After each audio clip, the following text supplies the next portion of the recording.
In today's video, I'm gonna show you how to connect Brave Rewards to Brave Wallet.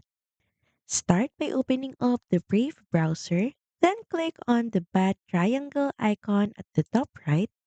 You will then be redirected to the Brave Rewards page. This is where your ad earnings and tips show up. Now from this page, click on Connect Account. Then next is scroll down and click on Brave Wallet. Proceed, click on the Connect button. Now select the account you would like to connect with Brave Wallet. Then press connect.